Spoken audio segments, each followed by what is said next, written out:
Hello and welcome. This is Walkie Talkie number 12.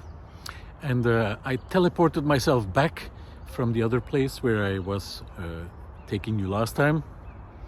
I teleported myself back across time and space to the sculpture park where I was before.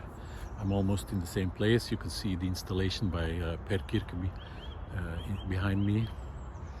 And actually next to that you can see a lot of molehills in the lawn. And when I was here last time, those molehills kind of gave me an idea to address an issue. So I will first show you these molehills from a little more up close, and then I will tell you what I have in mind.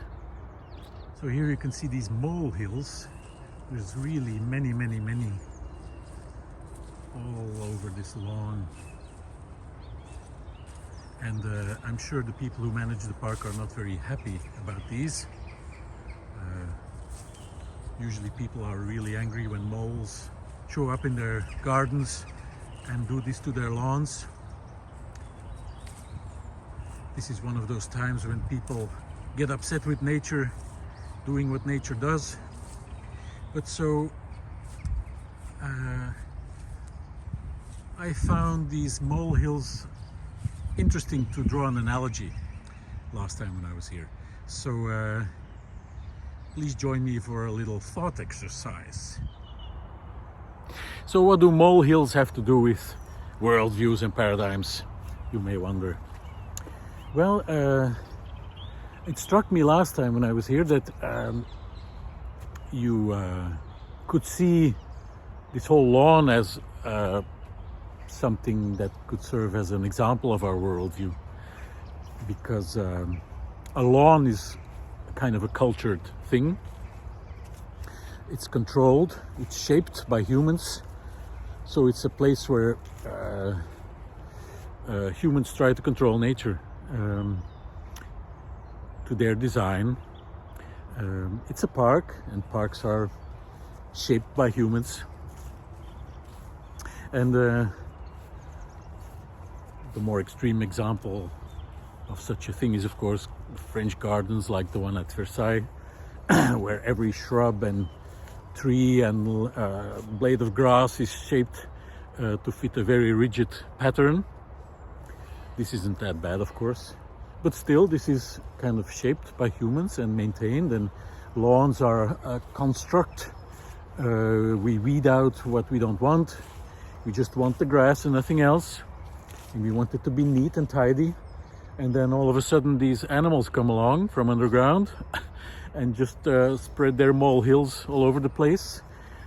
They dig their tunnels and come up everywhere, and then leave their signature little hills. And then we get upset, like, get out, leave our lawn alone, our construction, our beautiful little piece of manicured nature. Of course the moles are not listening, and then we resort to traps, poison. I've even seen some people use explosives to get rid of the moles in their lawn. And then of course we forget that moles are really incredibly valuable for the health of the soil. Like many or most of the things we consider pests, moles are really important to sort of keep the soil open and alive, and they transport nutrients, and they, with the little tunnels they dig, they open up for literally air underneath, and so they're really vital elements in the underground ecosystem, you might say.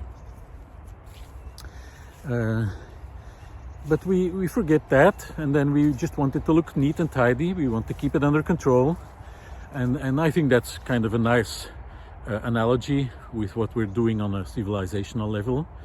We try to control nature, shape it to our needs and desires and ideas, and that usually doesn't end very well, because when we try to exert too much control over nature, then we basically kill it time and time again, like what we're doing with pesticides and insecticides. and so many ways we try to shape nature to fit our economic model, basically. So annoying, molehills, but good for the planet and for the earth underneath this precious lawn. But then there was also another way that I thought these annoying molehills everywhere in this beautiful park lawn were interesting to draw an analogy. You could also see the lawn as a layer of our current paradigm, a set of beliefs we have. Let's say the lawn is the materialist paradigm that I talked about in my previous Walkie Talkie. The lawn is the paradigm, just bear with me. And we think that our current paradigm, the materialist one, is based on science, that it is a scientific way of looking at the world. We think it's based on evidence. But that is unfortunately not the case. The materialist worldview is not based on empirical evidence. And that's really tough to make people see, because that belief is so deeply ingrained in our culture. The belief that the materialist worldview is correct because it is scientific. No, it is not scientific. It was a reasonable scientific assumption a couple of 100 years ago, but now it has long ceased to be that. Philosopher Bernardo Kastrup has even called it unforgivable for a contemporary philosopher or scientist to consider the materialist worldview as correct or scientific. It is not based on empirical science, it is a metaphysical assumption. It is something we simply assume to be true. At no point has there ever been a lab test confirming that matter is the only thing that exists. On the contrary, lab tests increasingly confirm that matter does not really exist. As I talked about in previous Walkie Talkies, when you zoom in on matter, you go to subatomic particles, and then you go to the subdivisions of those little particles, and then in the end you end up with nothing. It's like a big mirage. It's only fluctuations of a field.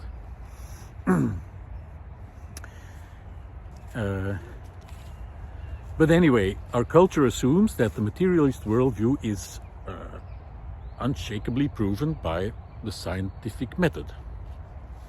Now, let's say that our materialist worldview is the lawn. And then each and every molehill is like a data point which is beginning to disturb the lawn. Because contrary to what we like to believe, contemporary science in many cases offers data that radically contradicts the materialist worldview, that radically contradicts the idea that matter is the only thing that exists, and that consciousness is a byproduct of material processes. A lot of data points from many different domains. You get data points from biology, from quantum biology, evolutionary biology. There's data points from quantum physics, from neurobiology. So a lot of domains keep reporting findings and data points that are like really disturbing for our materialist paradigm. Like, they don't fit. And so that's why I thought, hey, that's like the molehills, you know. The molehills are like all these new data points that come and ruin our nice lawn of materialist paradigm. And so the mainstream science just tries to get rid of the molehills, you know. They try to ignore them, they try to stamp them out, they try to banish them. But to no avail, because the data points just keep showing up. And maybe by the time you see this Walkie Talkie, I've shared a couple of musings already in the blog, because I'm going to share many of these data points. That's one of my intentions with the Musings and Meditations blog now. I want to share data points that are popping up in really rigorous scientific research in well-established scientific institutions by people who have all the right degrees and PhDs and whatnot. But these data points are saying really surprising and amazing things. Things that are really annoying for our current paradigm, which is the nice lawn here you see, which mainstream science wants to keep tidy and clean and free of disturbance. But so these data points keep coming up everywhere, like all these annoying molehills. So you may wonder, well, science is supposed to look at data, right? That's what scientists do. Science is the process of looking at data and confirming or rejecting ideas based on the experimental data. That's how we like to think that science works. But as a matter of fact, science operates on a different dynamic, which has a lot to do with human nature. You know, like scientists are humans, like we all are. And there is a dynamic in the scientific community where there is a sort of gathering around a thesis and then starting to defend it at all costs. So it's not a matter of letting in each new data point and considering it if it contradicts the dominant idea or paradigm, if you will. So, and someone who has described this in great detail is Thomas Kuhn, a philosopher of science, who in the 20th century wrote one of the standard works on philosophy of science, and that work was called The Structure of Scientific Revolutions. The Structure of Scientific Revolutions. And I will add a link in the description below this video. And in this standard work on philosophy of science, Thomas Kuhn describes how science kind of holds the defensive line against new information, against new data at all costs, because ideas become dogmas in science just as good as in religion. And in fact, a lot of the ideas held by our civilization are in fact religious in a weird way rather than scientific. Scientific ideas become dogmas, just like religious ones. And then the mainstream scientific community tries to defend those ideas at all cost until the influx of new data becomes so overwhelming that it becomes untenable, the position. And then you might have a really rapid shift of ideas, which is called a paradigm shift. Now we have to kind of take care in using that word because it's been used a little bit too often sometimes. But nevertheless, that's what you get then. When the amount of new data becomes so overwhelming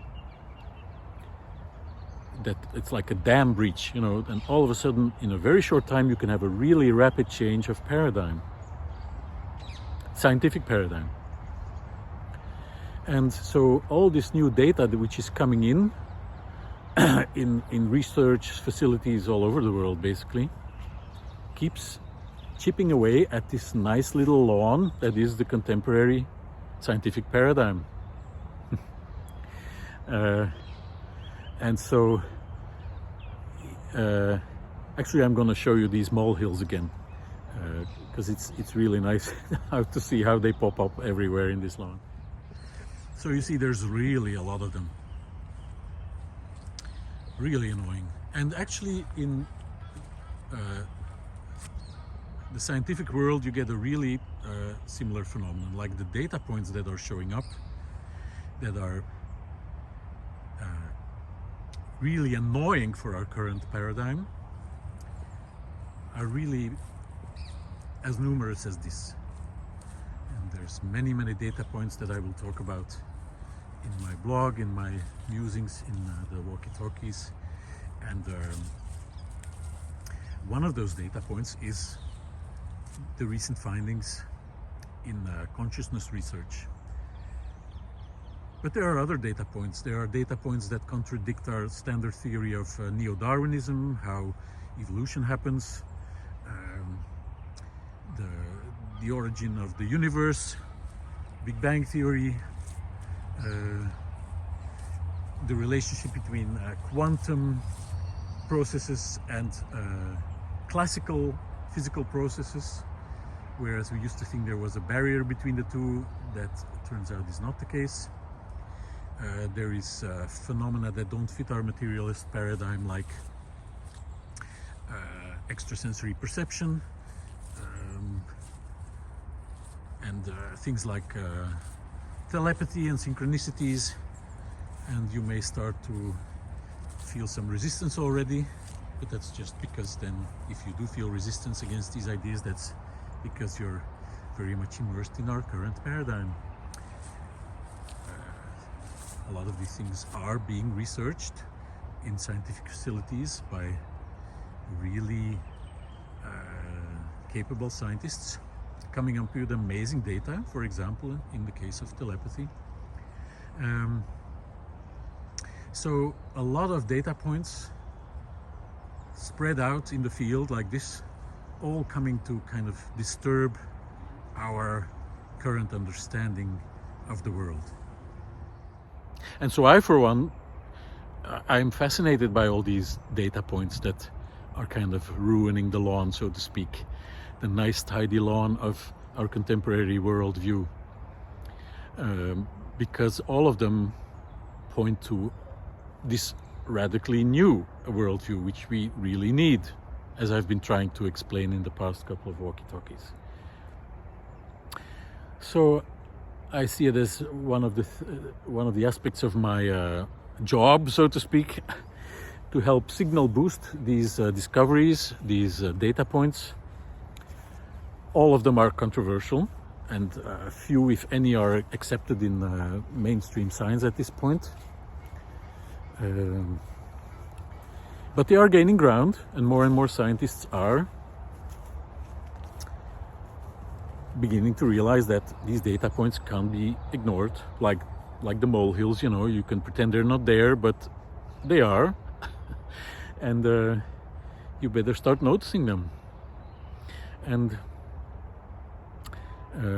so maybe by the time you see this walkie-talkie, I've shared a couple already in the Musings and Meditation series. If not, then you will get to see some soon. I will have extraordinary scientists talking about extraordinary things based on experimental data. So that's the real science. When you don't decide in advance what can be true and what cannot be true, because when you do that, then you're being dogmatic. Then you're defending a dogmatic position. Any true scientific attitude should always be, let's look at the data. No matter what the proposition is, no matter how crazy it sounds at first. And so that's what we all need to do, look at the data. Like in Galileo's time, you know, when his colleagues refused to watch through his telescope because they didn't want to hear about it, you know, this crazy idea that the Earth turns around the sun instead of the other way around. Like, that's a crazy idea, blasphemous even. No way, we're gonna look through the telescope. So that was a refusal to look at the data, and we see very, very similar things happening nowadays. But I'm very optimistic that we're approaching the point that the amount of data will become so overwhelming that the whole construction of our current paradigm, the nice lawn we've created, that we would rather not see disturbed by anything, that keeps us peaceful and sort of keeps us at ease and gives us the feeling that we're under control, this whole edifice will crumble. But then really way more interesting ideas will get a chance to be explored in openness, as science should be. Open, curious, and unbiased, and not defending a dogmatic view. So that will be a big part of this transition to a new paradigm, which I've been talking about in the past Walkie Talkies, and that will be a big part of the big changes we will see happening in our society. Whether we like it or not, it's going to happen. But a new worldview will enable us to go through these transitions in a much more constructive and creative and hopeful way, rather than the old mechanistic worldview. So, molehills. There's really a lot here. I wonder how many moles it took to do this. But anyway, I like moles. I really like them. And if they come to our garden in Hungary, then we always let them do their thing. We're not trying to keep them out. And sometimes it looks a little annoying. Sometimes we also feel like, well, we'd rather not have them do their thing right here. But in the end, you know, when you leave a molehill alone, it just will vanish by itself again and will reintegrate into the terrain and the vegetation, and with a much healthier soil underneath. So, I thank you for accompanying me on this thought exercise regarding molehills. Please hit the like and subscribe buttons below this video. That really helps to grow the audience. You can spread the word in other ways if you like my work. You can share my videos and blog posts through your email network or through social media. That helps too. I thank you in advance for doing so. And I will see you on the next walk. Thank you. Goodbye. Namaste.